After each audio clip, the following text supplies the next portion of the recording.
កាន់វិជ្ជាបន្តទៀតនៅក្នុងកម្មវិធី Star Podcast របស់ Big Talent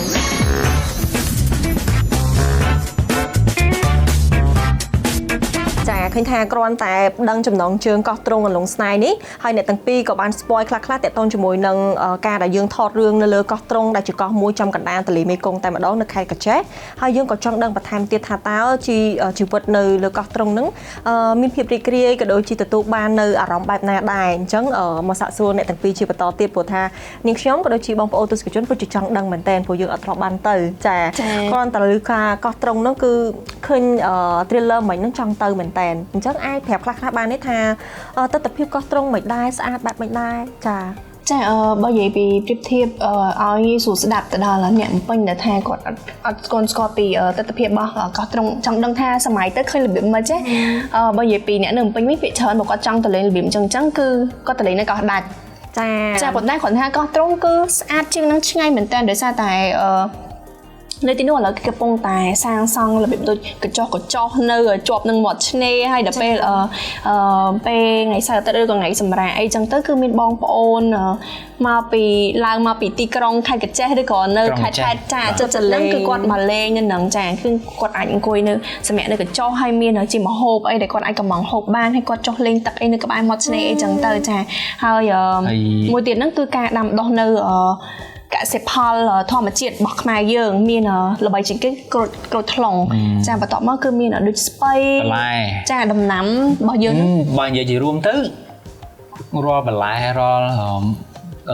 បន្លែដែលធ្វើម្ហូបគឺនៅលើកោះត្រង់ទាំងអស់អត់ទិញចូលមកពីក្រៅទេចាហើយបន្លែគាត់គង់ទៅខេត្តកញ្ចេះអ្នកខេត្តកញ្ចេះគាត់ដឹងស្រាប់ហើយគឺគាត់ចេញពីកោះត្រង់គឺចេញពីកោះត្រង់ទាំងអស់នៅគ្រប់គ្រងទីរួមខេត្តហ្នឹងគឺចេញពីកោះត្រង់ទៅទាំងអស់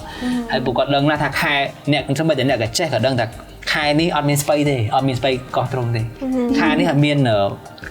ស្ដាយគូកោះត្រង់ទេគេមានខែរបស់គេគេមានខែរបស់គេដឹងខែបងហើយអញ្ចឹងបើខ្ញុំចង់ប្រាប់ខ្ញុំចង់បានបងប្អូនថាយើងព្យាយាមលើកស្ទួយវិស័យកសិករស្រុកយើងឲ្យល្អអ្នកអត់ចាំថាត្រូវតែមានគំនិតមួយថាបើយើងចូលផ្សារយើងត្រូវតែទិញរបស់ខ្មែរឲ្យបានមួយថ្ងៃក្រោយនៅពេលដែលយើងមានគំនិតអញ្ចឹងនៅក្នុងខ្លួនវាជាទម្លាប់អស់ថ្ងៃក្រោយយើងមិនមួយមានឡើង2យើងឡើង3យើងឡើង4ឡើងរហូតដល់ថ្ងៃដល់ពេលដែលទាំងទង្វើទាំងអស់ហ្នឹងវារីកធំទៅវិជាកសិករយើងគាត់ក៏សប្បាយដាំដែរនៅពេលដែលគាត់ដាំទៅគាត់មានតែចាំយកស្រាប់មានតែចាំញ៉ាំស្រាប់គាត់សប្បាយនឹងដាំដូចយើងបើសិនជាយើង check មើល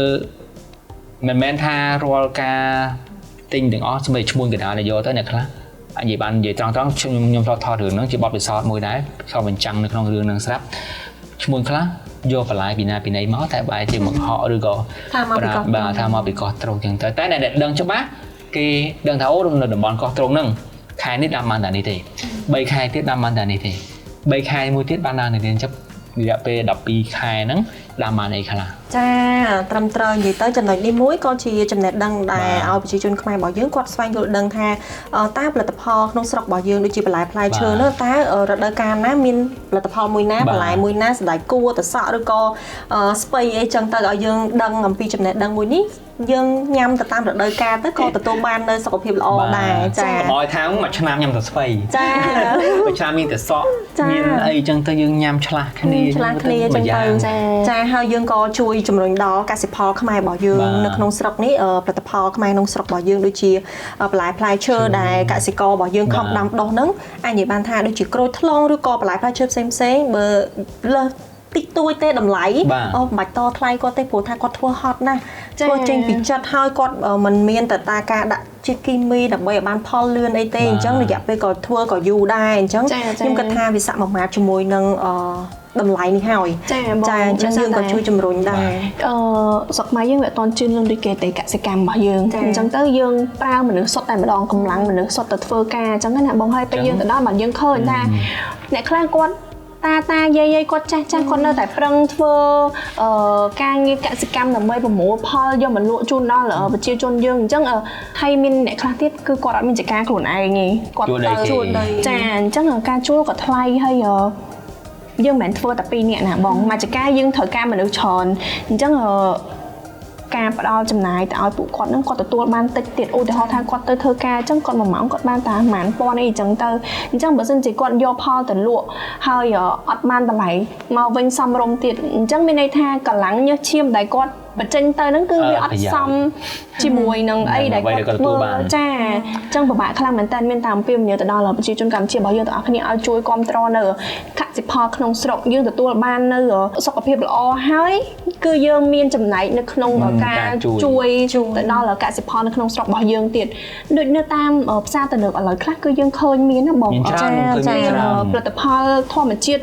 ច្រើនខ្លាំងមែនតើហើយមិនមែនមានតែមកពីខុសត្រង់គឺមានគ្រប់ខេត្តតែម្ដងហើយឃើញថាតម្លៃគឺរៀងគ្រាន់បើជាងកសិផលដែលយើងនាំចូលមានន័យថាកសិផលដែលយើងនាំចូលគឺតម្លៃធូរថ្លៃជាងកសិផលនៅក្នុងស្រុកហេតុអីដោយសារតែរបស់យើងគឺមានគុណភាពល្អចាអញ្ចឹងទៅរៀងថ្លៃជាងគេប៉ុន្តែគឺយើងហូបទៅគឺបាននៅសុខភាពល្អដែរជារសឆ្ងាញ់ទៀតចាបងហើយមានមួយទៀតអ្វីដែលខ្ញុំចង់និយាយគាត់ថានៅពេលដែលអ្នកបងប្អូនទៅផ្សារអីតថ្លៃបន្លែអញ្ចឹងណាបើសិនជាបងប្អូនបានទៅឃើញគាត់អ្នកដាំផ្ទាល់បងប្អូនច្បាស់ជាលែងចង់តថ្លៃហើយព្រោះថាដូចខ្ញុំនិយាយមុនហ្នឹងអញ្ចឹងបន្លែមួយដើមយើងមិនអាចដាំមួយថ្ងៃយប់ហ្នឹងហើយស្អែកឡើងយើងលក់បានទេគឺត្រូវការពេលវេលាបន្តិចមួយខែទៅ2ខែអញ្ចឹង1គីឡូធម្ម1គីឡូ5000ថាថ្លៃឬក៏1គីឡូ10000ថាថ្លៃចំណាយយក10000នៅគុណ3ខែខ្ញុំមានអារម្មណ៍ថាទាំងកម្លាំងញើសឈាមត្រូវស្រោចទឹករាល់ថ្ងៃមើលថែរាល់ថ្ងៃបោចស្មៅដាក់ជីខ្ញុំគិតថាវាស័ក្តិសមហើយក្មេងៗឥឡូវមានចេះធ្វើកសិផលអីហ្មងមានចេះធ្វើដំណាំអីមានតែចាស់ហ្នឹងអញ្ចឹងដូចយើងជួយដែរនិយាយទៅនៅពេលដែលយើងជួយកសិផលគឺយើងមានចំណែកច្រើនខ្លាំងមែនតើអាចនិយាយថាជួយទាំងដល់ឲ្យគ្រួសារចាស់ចូលរៀនចាមានការងារធ្វើមានគេមានចូលចានិយាយទៅគឺល្អមែនតើនៅក្នុងការដែលជួយនៅក្នុងកសិផលក្នុងស្រុករបស់យើងគឺយើងទទួលបានចំណែកជួយទៅសឹងតែថាទាំងអស់ហ្មងជួយទាំងកសិផលជួយទាំងមនុស្សចាស់ចូលរៀនឲ្យគាត់ទទួលបាននៅផលចំណូលជាប្រចាំថ្ងៃជួយតាំងពីមិននិយាយជួយខ្លួនឯងហ្នឹងឲ្យសុខភាពល្អចាដូចជាជួយខ្លួនឯងអញ្ចឹងមានន័យថាពាក្យស្លោករបស់យើងជួយកសិផលខ្មែររបស់យើងក៏ដូចជាជួយទៅដល់វិស័យសេដ្ឋកិច្ចយើងជួយខ្លួនយើងឲ្យមានសុខភាពល្អដែរចាមានសុខភាពល្អយើងអាចជួយឲ្យបានទាំងអស់ចាត្រូវនិយាយទៅសុខភាពសំខាន់មែនតើហើយគឺថាបងប្អូនប្រជាជនខ្មែររបស់យើងឥឡូវនេះក៏គាត់ស្រឡាញ់សុខភាពច្រើនមែនតើទាំងការហាត់ប្រាណការជ្រើសរើសរបបអាហារបានត្រឹមត្រូវដែលជាការហៅថាសុខភាពល្អក៏ធ្វើឲ្យគាត់បំពេញការងារឬគាត់ធ្វើអីនោះក៏បានសម្រេចជោគជ័យច្រើនដែរចាអរគុណច្រើនអ្នកទាំងពីរសម្រាប់ការចែករំលែកចាអរគុណច្រើននៅវគ្គក្រោយនឹងមានអ្វីដែលកាន់តែពិសេសជាងនេះទៅទៀតចង់ដឹងថាតើនឹងមានអ្វីដែលល្អពិសេសដែលបងប្អូនទាំងអស់គ្នាចង់ដឹងតោះទេសនានៅវគ្គក្រោយជាបន្តទៀតនៅពេលនេះអញ្ញសម្រាប់បន្តិចសិន